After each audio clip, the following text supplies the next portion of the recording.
December 15, 1928. Mickey Torino had been running Chicago's North Side for 3 years. Al Capone's equal in every way that mattered. That's exactly why Capone chose the Lexington Hotel's Christmas Gala to end him. 200 of Chicago's most powerful men watched Mickey throw his wine in Capone's face, watched him whisper something that made Mickey's face go white. What happened in the next 10 minutes rewrote the rules of organized crime forever. The commission studied it for decades, and when old-timers talked about Al Capone's genius, they always came back to this night. The night Mickey Torino threw the wine. The night Al Capone proved that the deadliest weapon isn't a gun, it's patience. Before we jump back in, tell us where you're tuning in from, and if this story touches you, make sure you're subscribed, because tomorrow I've saved something extra special for you.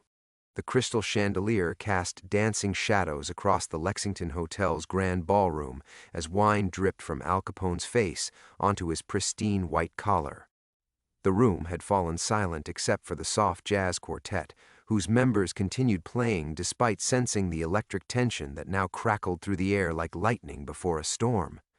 Mickey Torino stood frozen, his empty wine glass still clutched in his trembling hand, as if only now realizing what he'd done. The red Bordeaux, a 1900 vintage that cost more than most men made in a year, continued its slow descent down Capone's cheek, pooling at the collar of his custom-tailored tuxedo. From his position near the ornate mahogany bar, 28-year-old Vincent Torino felt his stomach drop through the floor.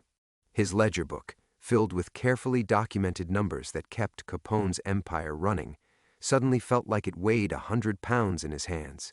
He'd spent the last 2 years walking the razor's edge between loyalty to his blood and loyalty to his boss, but watching his father humiliate the most dangerous man in Chicago in front of 200 witnesses meant that tightrope had just snapped. Capone reached into his breast pocket with deliberate slowness, every eye in the room tracking his movement. Vincent held his breath, knowing that half the men in this room carried iron, knowing that one gesture from Big Al could turn this Christmas gala into a massacre. Instead, Capone withdrew a white silk handkerchief and began dabbing at the wine with almost feminine delicacy. "Mickey," Capone said, his voice carrying clearly across the hushed ballroom, "that's a hell of a way to toast the season." A few nervous chuckles rippled through the crowd, but Vincent could see the predatory stillness in Capone's eyes, the same look a shark wore in the moment before it struck. He'd seen that expression only once before, right before Johnny Torrio had disappeared forever. Mickey seemed to mistake Capone's calm for weakness, a fatal miscalculation that made Vincent want to scream. His father straightened his shoulders, playing to the crowd like the showboat he'd always been. "Your territory ends at State Street, Al," Mickey announced, his voice booming across the ballroom. "You forget that, and next time it won't be wine." The threat hung in the air like smoke from a fired gun. Vincent watched several of the other bosses, Jaime Weiss's boys, what was left of Dino Banion's crew, lean forward slightly, sensing opportunity in the blood in the water. They'd all been waiting for someone to stand up to Capone, but they'd been smart enough not to volunteer for the job themselves. Capone finished cleaning his face and carefully folded the stained handkerchief back into his pocket. Then he smiled, that famous boyish grin that had charmed reporters and terrified rivals in equal measure. He took 2 steps closer to Mickey, close enough that only the front rows could hear what he said next. But Vincent had been keeping Capone's books for 2 years. He'd learned to read lips by necessity, developed the skill during countless meetings where knowing unspoken words meant the difference between profit and prison. So when Capone leaned in and whispered something that made Mickey's face go ashen, Vincent caught every syllable. "Your son's been very helpful with my finances, Mickey. Real thorough with the details. Amazing what a father never knows about his boy." The blood drained from Mickey's face as the implications hit him. Vincent felt the walls of the ballroom closing in, felt the eyes of every dangerous man in Chicago suddenly calculating new angles, new possibilities. His careful position as neutral accountant had just evaporated like morning mist. Capone stepped back and raised his own wine glass. Somehow, impossibly, his hand was perfectly steady. "To the Christmas season," he announced to the room, "and to old friends who remind us what loyalty really means." The toast rippled through the crowd, 200 voices murmuring the words, while 200 pairs of eyes remained fixed on the drama unfolding before them. Mickey managed to lift his glass with shaking hands, but Vincent could see his father's mind racing, trying to calculate how badly he'd miscalculated, how thoroughly he'd been outmaneuvered. Vincent closed his ledger book with trembling fingers, already knowing he'd just witnessed the beginning of the end. Not just for his father, but for everything he'd built, everyone he'd tried to protect by playing both sides of Chicago's most dangerous game. The jazz quartet began a new song, "I'll See You in My Dreams," and couples started moving toward the dance floor as if nothing had happened. But Vincent knew better. In 10 minutes, maybe less, this room would become a battlefield, and when the smoke cleared, the rules of organized crime in Chicago would be rewritten in blood. He tucked the ledger under his arm and began moving toward the exit, hoping against hope that he could reach the door before Al Capone's patience finally ran out and his father's wine-soaked bravado got them all killed. Gilded exit before his legs betrayed him. The mahogany pillar caught his weight as he leaned against it, pressing his palm flat against the cool wood grain, while his heart hammered against his ribs. The ledger book slipped from his other hand, hitting the marble floor with a sharp crack that seemed to echo his father's death sentence. Around him, Chicago's elite continued their macabre dance. Women in beaded gowns glided past as if they hadn't just witnessed a man sign his own execution order. Their escorts, bootleggers, politicians, police captains on Capone's payroll, maintained conversations about stocks and weather while calculating which way the wind would blow when the blood started flowing. This was the world Vincent had chosen, or perhaps the world that had chosen him, where violence wore evening dress and murder spoke in whispers.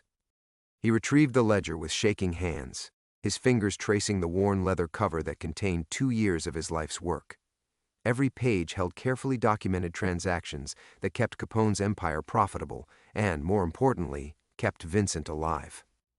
Numbers had always been his sanctuary, clean, logical, predictable. Unlike his father, who specialized in chaos, the irony wasn't lost on him that Mickey Torino had spent Vincent's childhood preaching the importance of respect, of never backing down from a fight. "A man's word is his bond, Vincent," he'd said countless times while counting money from his modest Southside operation, "and his reputation is everything." Now that philosophy had just painted a target on both their backs, Vincent caught sight of his reflection in the ballroom's ornate mirrors, pale, lean, with the soft hands of a man who worked with numbers instead of violence. At 28, he looked more like a university professor than the son of a street boss, which had served him well in his role as Capone's accountant. Nobody suspected the quiet bookkeeper of having divided loyalties. Until tonight. The jazz quartet's melody drifted across the room, mixing with the gentle clink of crystal and the rustle of silk gowns. Vincent closed his eyes and let himself remember the last time he'd heard that song, 3 months ago, in the small apartment above Benedetto's restaurant where Maria Castellano lived with her younger brother. She'd been humming it while cooking dinner, her dark hair pinned up with wisps escaping to frame her face, completely unaware that Vincent was memorizing every detail. Maria. The thought of her name was both comfort and agony. She knew him only as Vincent Torres, a respectable accountant who worked for legitimate businesses downtown. She had no idea about the Torino name, about his father's reputation, about the blood money that financed his careful courtship. When she laughed at his jokes or let him hold her hand during evening walks along Lake Michigan, she was falling for a ghost. He'd been planning to tell her the truth. After the holidays, when he'd figured out how to explain that everything about their relationship was built on a foundation of lies. But now, watching his father's wine-stained bravado play out across the ballroom, Vincent realized he might never get that chance. A burst of laughter from across the room drew his attention back to the present.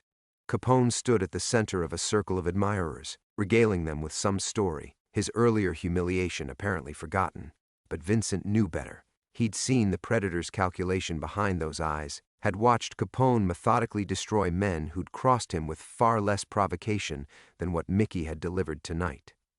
The smart move would be to run, cash in his savings, grab the next train to California, and pray that distance could erase the Torino name from Capone's memory. But that would mean abandoning Maria to discover his deception through whispered rumors or newspaper headlines. It would mean proving his father right about the coward's blood that supposedly ran through his veins. Worse, it would mean leaving Mickey to face Capone's retribution alone. Despite everything, the embarrassment, the impossible position, the years of being caught between two worlds, Mickey was still his father. Still the man who'd taught him to read, who'd worked extra jobs to keep Vincent in school when the neighborhood boys were already running numbers and stealing cars. Vincent straightened his bow tie and smoothed down his hair, buying time while his mind raced through possibilities. Maybe he could broker a peace. Maybe his value to Capone's organization was worth more than his father's insult. Maybe the wine incident would be forgotten by morning, chalked up to holiday excess and wounded pride. But even as these thoughts crossed his mind, Vincent knew he was fooling himself. In the Chicago underworld of 1928, respect was currency, and his father had just bankrupted them both. The only question now was whether Vincent would die as Mickey Torino's son or live as something else entirely. The jazz quartet finished their song, and in the brief silence that followed, Vincent heard the sound of his own fate being sealed. The applause that erupted from Capone's circle shattered the silence like breaking glass. Vincent jerked away from the pillar, his heart hammering as he realized the danger of standing motionless for so long. In this room, stillness drew attention, and attention meant death. He forced himself to move, weaving through the crowd with calculated casualness while his mind screamed warnings. The ledger felt like evidence against his chest. Every number inside it suddenly transformed from lifeline to liability. How long before someone wondered whose son had been keeping such meticulous records? How long before his careful neutrality became suspicious collaboration? Vincent was almost to the ballroom's entrance when he felt a hand close around his elbow. The grip was firm but gentle, not the brutal grasp of one of Capone's enforcers. He turned to find himself face to face with Tommy Benedetto, the restaurant owner whose establishment served as neutral ground for the city's various factions. "Vincent," Tommy said quietly, his weathered face creased with concern. "You need to see something." Before Vincent could protest, Tommy was steering him toward a service corridor that ran behind the hotel's main reception area. The narrow hallway smelled of industrial soap and stale cigarettes, a sharp contrast to the perfumed opulence they'd just left. Vincent's shoes clicked against bare concrete instead of polished marble. "Tommy, I can't. I need to get back to—" "Your father's already gone," Tommy interrupted, pulling a folded piece of paper from his vest pocket. "Left through the kitchen entrance 5 minutes ago, but this came for you 20 minutes before that wine went flying." The paper felt ordinary enough, cream-colored hotel stationery, the kind used for messages between guests. But Vincent's hands began trembling the moment he unfolded it. The handwriting was spidery, old-fashioned, definitely not from anyone at tonight's gathering. "Vincent Torres, or should I say Vincent Torino. Your real father sends his regards. Meet me in room 412 if you want to learn what Mickey never told you about the night your mother died." The words hit Vincent like physical blows. His vision blurred, and he had to grip the wall to keep from falling. His mother had died in 1911, when Vincent was 11 years old. Pneumonia, according to Mickey. A quick illness, a peaceful death. Buried in Graceland Cemetery under a simple headstone that read, "Beloved wife and mother." Where did this come from? Vincent's voice sounded foreign to his own ears. Tommy's expression had grown grave. Desk clerk said a woman brought it. Old Italian lady, dressed in black. Spoke broken English but knew exactly who to ask for. He paused, studying Vincent's face. "Vincent, what's this about? Your mother's been dead for—" 17 years, Vincent finished automatically. But even as he said it, fragments of buried memories began surfacing. The hushed conversations that stopped when he entered a room. The way Mickey's face would close off whenever Vincent asked questions about his mother's family. The fact that Vincent had never seen a single photograph of her, despite Mickey's claims that she'd been the most beautiful woman in Little Italy. The service corridor suddenly felt like a tomb. Vincent could hear the distant sound of music and laughter from the ballroom, but it might as well have been coming from another world. Everything he thought he knew about his mother, about his father, about his own identity, was crumbling like ancient paper. "Room 412, he whispered, staring at the note as if it might reveal more secrets. Tommy grabbed his shoulder. "Vincent, don't be stupid. Tonight's not the night for mysterious meetings, not after what just happened in there. But Vincent was already moving. The ledger clutched against his chest like armor. His legs carried him toward the hotel's main staircase without conscious thought, each step taking him further from the safety of numbers and deeper into a truth that had been waiting 17 years to surface. The brass numbers on room 412 seemed to glow in the dim hallway light. Vincent stood before the door for a full minute, listening to the sound of his own breathing. Whatever waited on the other side would change everything. He could feel that certainty in his bones the same way sailors felt approaching storms. His knuckles had barely touched the wood when the door swung open. The woman standing in the doorway was indeed old, dressed in the severe black of perpetual mourning. But her eyes, dark, intelligent, absolutely familiar, made Vincent's breath catch in his throat. They were his own eyes, staring back at him from a face that time had carved into sharp angles. "Hello, Vincent," she said in accented English. "My name is Rosa Torino. I am your grandmother, and everything your father told you about your mother was a lie." Vincent's mouth opened and closed soundlessly, like a fish drowning in air. The ledger slipped from his numb fingers, hitting the carpeted hallway with a muffled thud. Rosa Torino, his grandmother, this stranger claiming kinship, stepped back and gestured for him to enter, though the word escaped before Vincent could stop it. "No, that's impossible. My mother's family. Mickey said they were all dead, said they died in the old country before you were born?" Rosa's weathered hand touched his arm with surprising gentleness. "Before the consumption took your mother? Before any of the pretty stories Mickey Torino fed you?"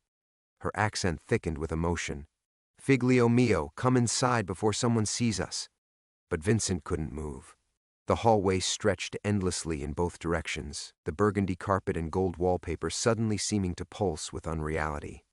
Downstairs, a band played and criminals danced while his father's death warrant cooled like spilled wine. And here, in front of room 412, his entire life was being rewritten by a woman who shouldn't exist. "I can't," he whispered. "I have to go back.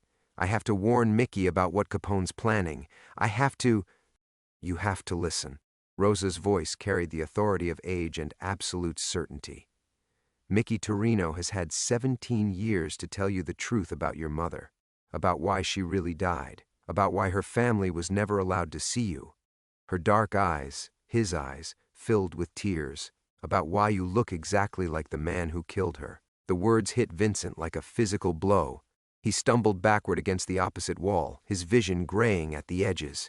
Rosa caught his elbow, her grip stronger than her aged appearance suggested. "Not here," she murmured, glancing nervously down the hallway. "Too many ears in hotels, too many eyes that report back to men like Capone." At the mention of Big Al's name, Vincent felt something cold settle in his stomach.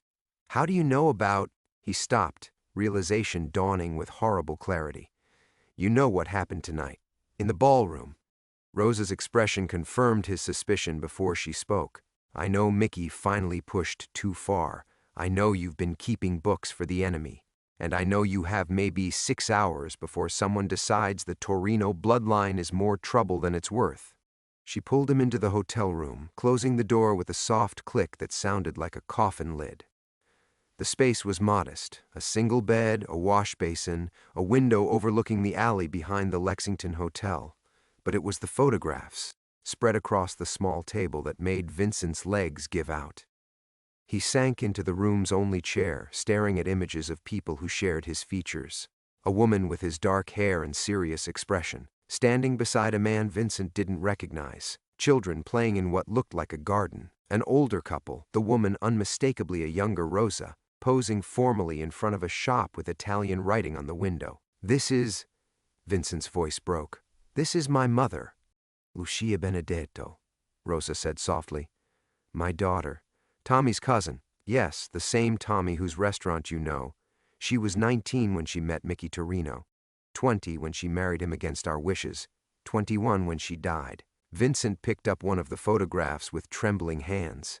His mother was beautiful, but there was something haunted in her expression, a sadness that seemed to look directly at him across the decades.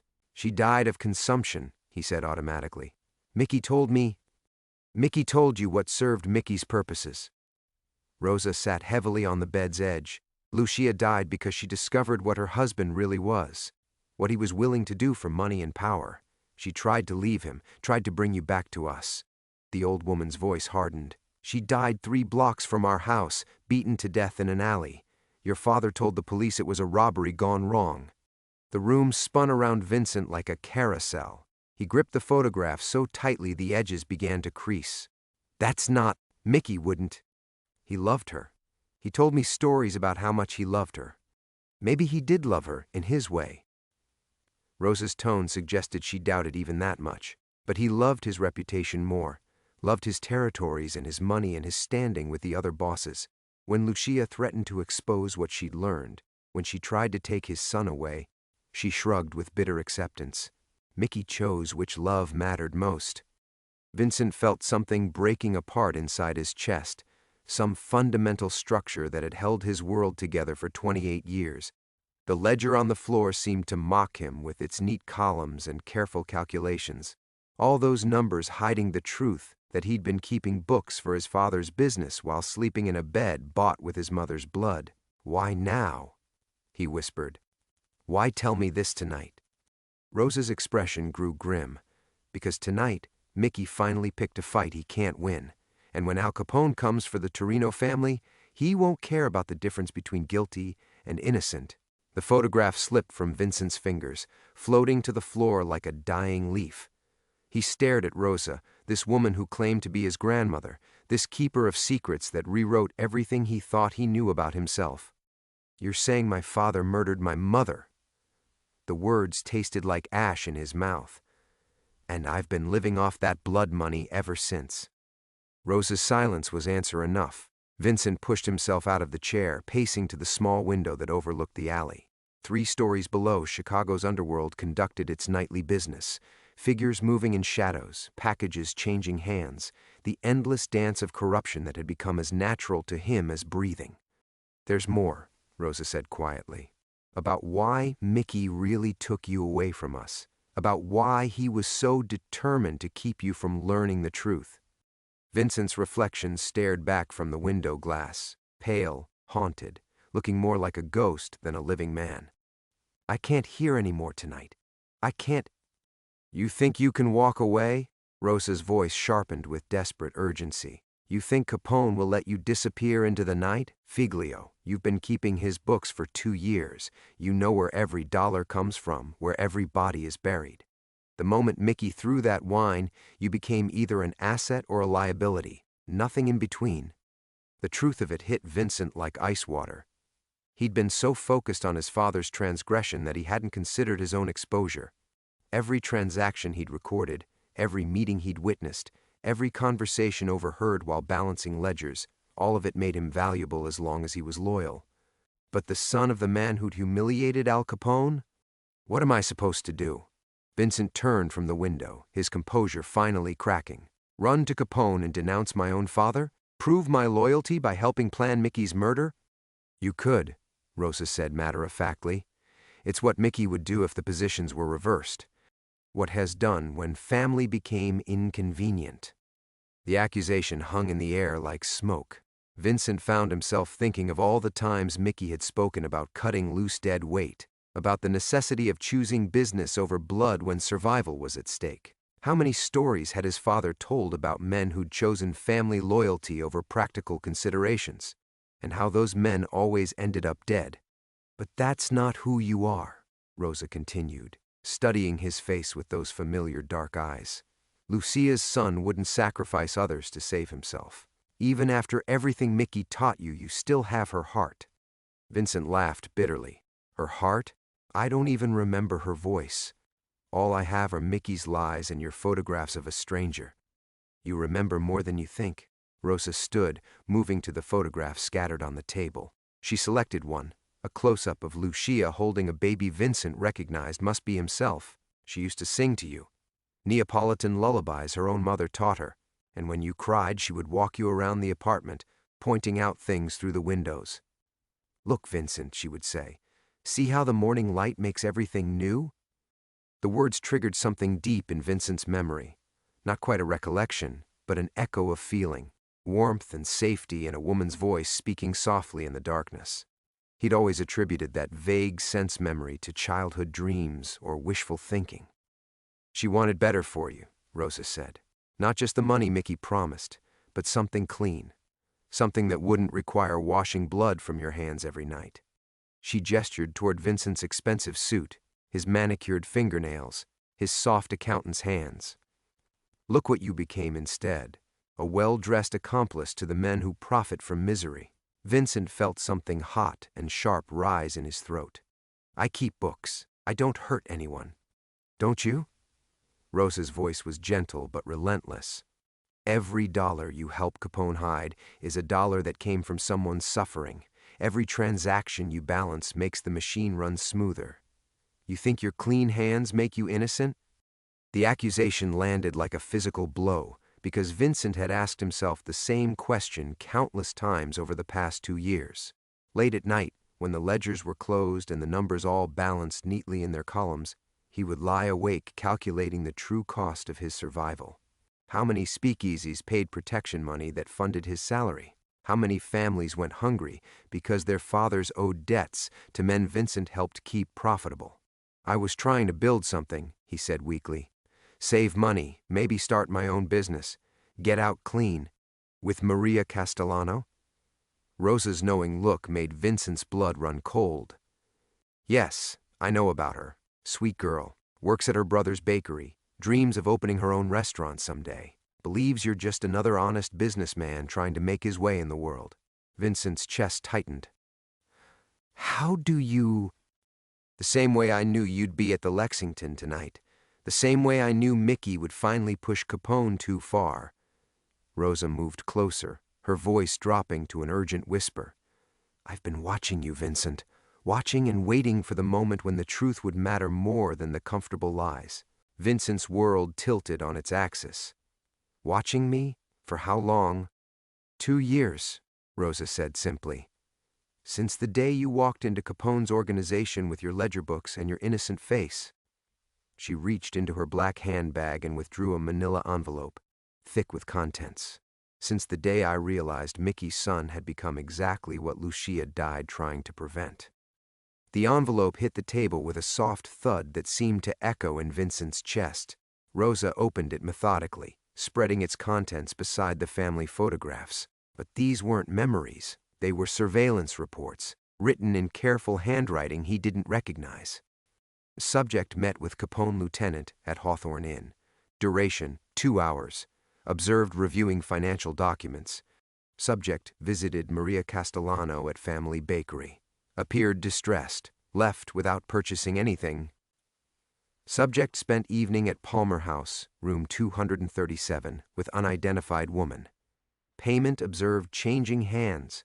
Vincent's hands shook as he read his own life reduced to clinical observations. The last report was dated 3 days ago, the night he'd met with Capone himself to review the quarterly books. "You've been having me followed." His voice was barely audible. "By who? For who?" Rosa's expression hardened. "For Lucia. For the daughter who never got to see her son grow up. And for you, whether you're smart enough to understand it or not." "That's not an answer." Vincent swept the surveillance reports off the table, scattering them across the threadbare carpet. "Who's been watching me? Who's paying for—" He stopped mid-sentence as a terrible possibility occurred to him. "Oh, God. You work for them, don't you? This is all some elaborate setup. Capone sent you to—" "Capone?" Rosa's laugh was sharp as broken glass. "You think Al Capone knows about family loyalty, about protecting blood?" She moved to the window, peering down at the alley with practiced caution. "Capone knows about power and money and eliminating threats. If he wanted you dead, Vincent, we wouldn't be having this conversation." Vincent felt the walls of the small room closing in. "Then who? Who's been tracking my movements for 2 years? Who knows about Maria, about every meeting I've had with—" "The Benedetto family," Rosa said quietly. "Tommy and his brothers. Your mother's cousins who've spent 17 years waiting for the chance to bring Lucia's killer to justice." The revelation hit Vincent like a physical blow. Tommy Benedetto, The neutral restaurant owner, the man who'd handed him the mysterious note, the keeper of peace between Chicago's warring factions, the same Tommy who'd been feeding him Sunday dinners for months, who'd listened sympathetically when Vincent complained about the moral weight of his work. "Tommy's been reporting on me," Vincent whispered. "All those conversations, all those times he asked about my plans, my relationship with Maria." The betrayal felt worse than anything Mickey had done. At least his father's lies had been motivated by self-preservation. Tommy's deception was calculated, patient, predatory. "Not reporting," Rosa corrected. "Protecting." "Do you think it's coincidence that every time Capone's men got too suspicious of the Torino family, some other crisis would arise to distract them? Every time Mickey overplayed his hand, some information would find its way to the right ears to defuse the situation?" Vincent sank back into the chair, his mind reeling. The warehouse raid last month, when Capone's shipment got intercepted by federal agents. Tommy's information, Rosa confirmed, designed to make Capone focus on government threats instead of internal ones. The fight between the Giannina brothers that kept everyone busy for 3 weeks, orchestrated. A few carefully placed rumors, some misdelivered messages. Vincent felt sick. "You've been manipulating everything, moving pieces around like we're all chess figures in some game I didn't even know I was playing." "We've been keeping you alive," Rosa said flatly. "And Mickey, too, though he doesn't deserve it. Buying time until tonight, until he finally gave us the opening we needed." What opening? But even as Vincent asked the question, he knew. The wine incident hadn't just been Mickey's drunken loss of control, it had been the inevitable result of months of careful pressure, pushing his father toward exactly this moment of public humiliation. Rosa's smile was cold as winter. Mickey Torino has always been predictable. Push his pride, threaten his territory, question his authority, and he'll always lash out without thinking. We just had to wait for him to do it in front of enough witnesses to make his elimination seem justified. Vincent stared at this woman, who claimed to be his grandmother, this stranger who'd orchestrated his father's downfall with the patience of a spider. "You set him up. You maneuvered him into attacking Capone. I gave him the rope," Rosa said simply. "Mickey chose to hang himself with it." The cold calculation in her voice chilled Vincent more than any of Capone's threats ever had. "What does that make me? Another piece in your game?" Rosa's expression softened slightly. "You're Lucia's son. You're the only reason any of this matters." Vincent felt the weight of those words settle into his bones like lead. "The only reason any of this matters," he repeated slowly. "Not justice for my mother, not stopping Mickey from hurting anyone else. Just me." "You think those things are separate?" Rosa moved closer, her voice taking on an urgency that made the small room feel even more claustrophobic. "You think we could get justice for Lucia without her son? You think we could stop Mickey without someone who knows his business, his connections, his weaknesses?" The surveillance reports scattered on the floor seemed to mock him with their meticulous detail. Vincent realized that every relationship in his life, Mickey, Tommy, even Maria, was built on lies and manipulation. "What exactly do you want from me?" Rosa reached into her handbag again, this time withdrawing a small wrapped bundle. She unwrapped it carefully, revealing a leather-bound journal worn smooth by handling. "Your mother kept a diary," she said quietly. "Right up until the day she died, she documented everything she learned about Mickey's business. Names, dates, amounts, evidence of murders, extortion, bribes to police and judges." Vincent stared at the journal as if it were a snake. She was building a case against him. She was building a way out. For both of you. Rosa opened the journal to a page near the end, her weathered finger tracing lines of careful handwriting. "Listen to this. Vincent asks why Papa works such long hours. Someday I'll have to tell him that Papa's work requires darkness, but not yet. Not while there's still hope for something clean." The words hit Vincent like physical blows. His mother's voice, speaking to him across 17 years of lies and carefully constructed mythology. He reached for the journal with trembling hands, but Rosa pulled it back. "She knew Mickey would kill her before he'd let her leave with you," Rosa continued.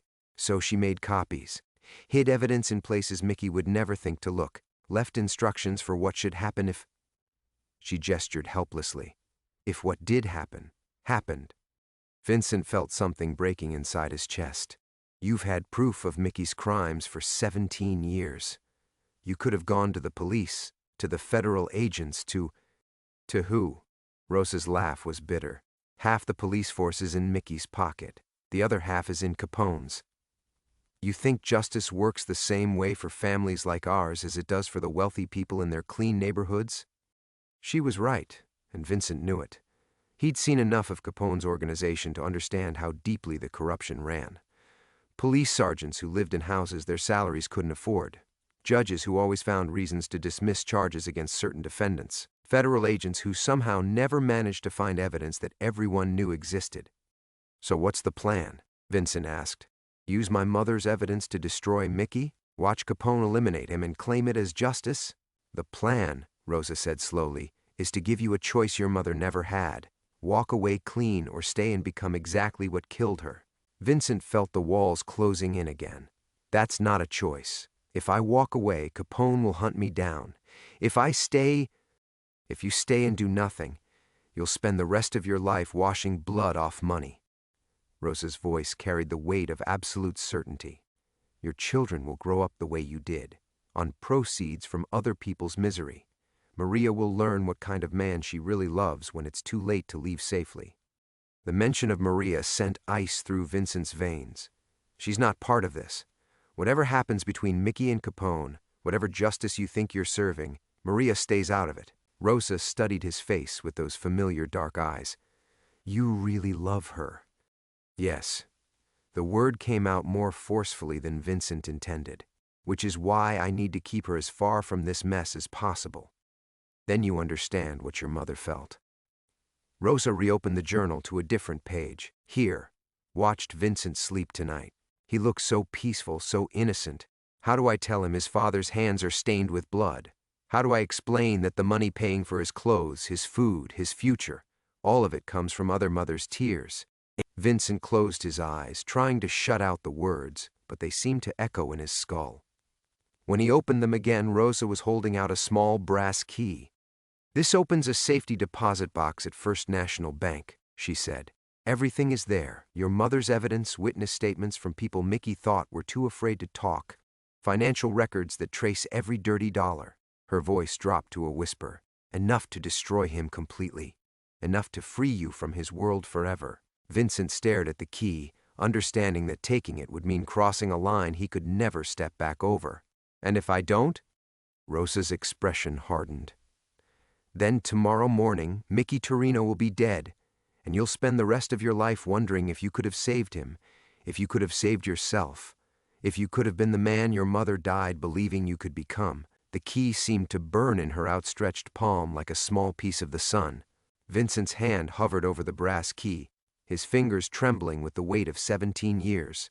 The small piece of metal caught the dim lamplight, throwing shadows across his mother's journal like bars across a prison cell. You're asking me to destroy my own father, he said quietly.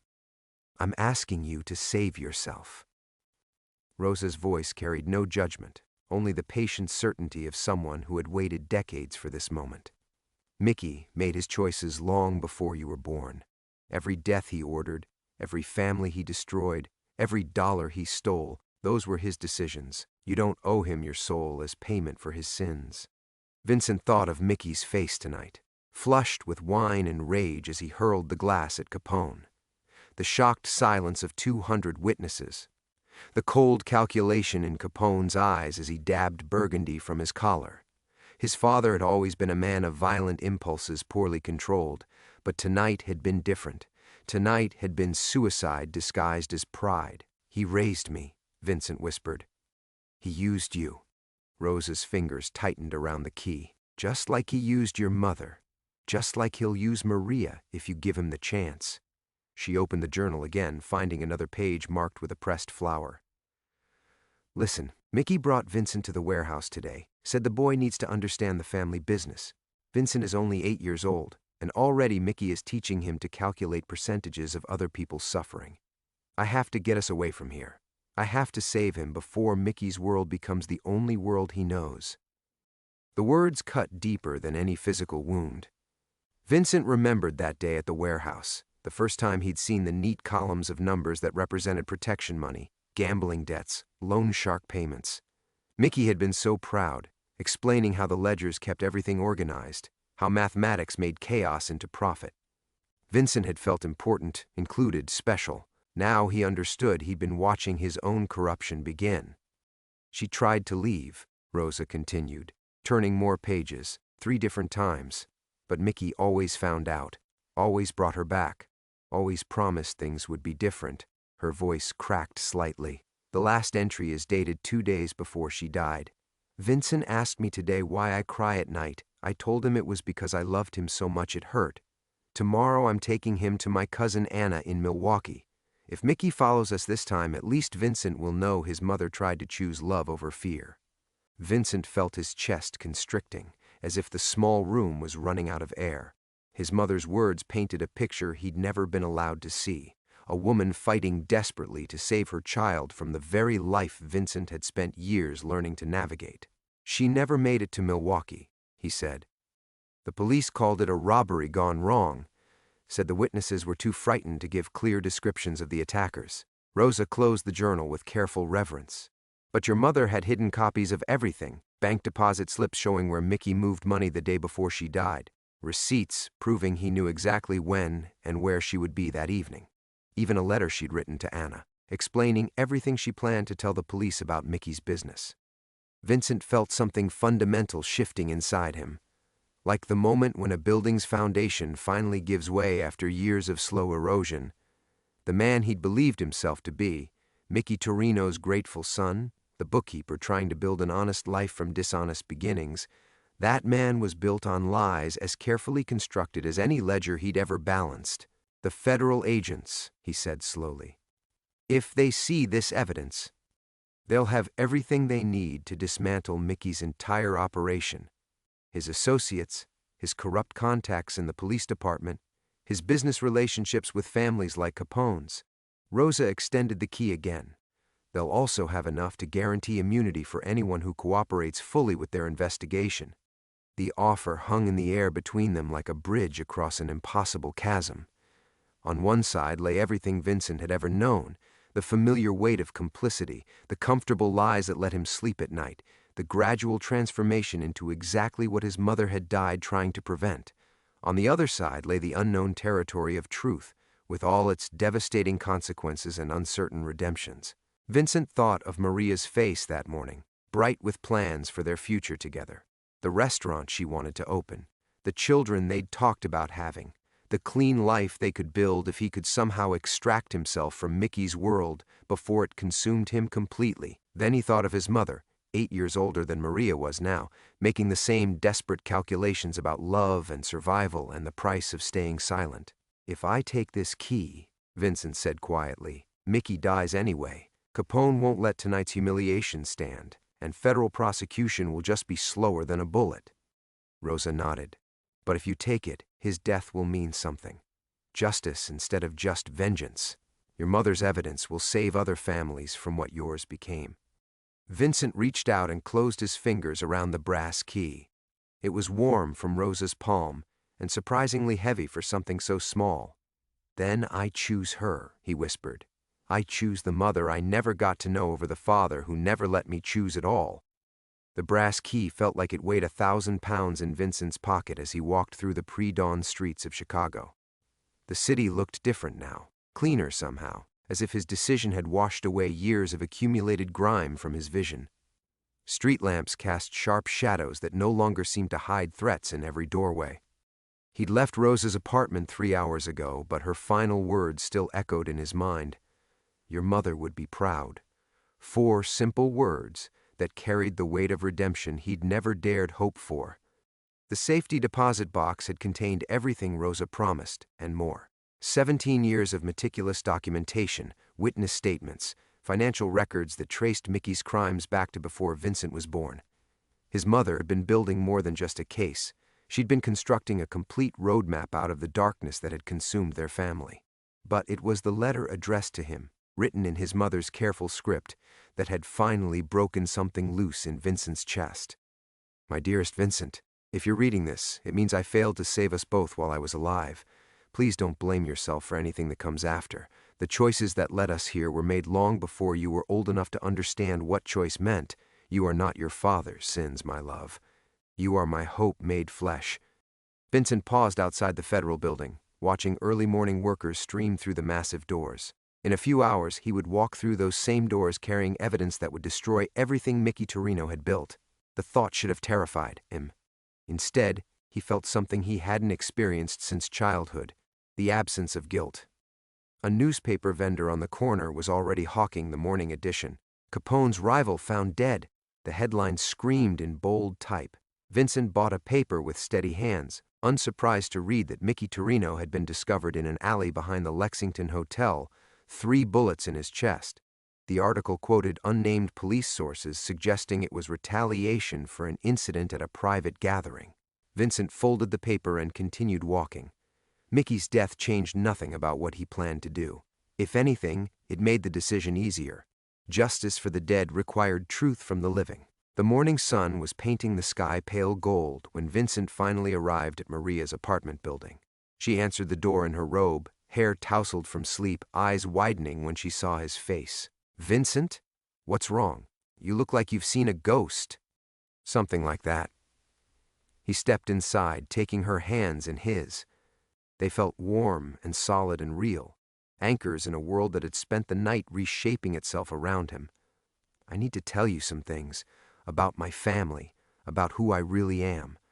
Maria searched his face with the careful attention of someone who loved him enough to be afraid. "Whatever it is, we can handle it together." Vincent had spent years learning to lie, to deflect, to present carefully edited versions of truth.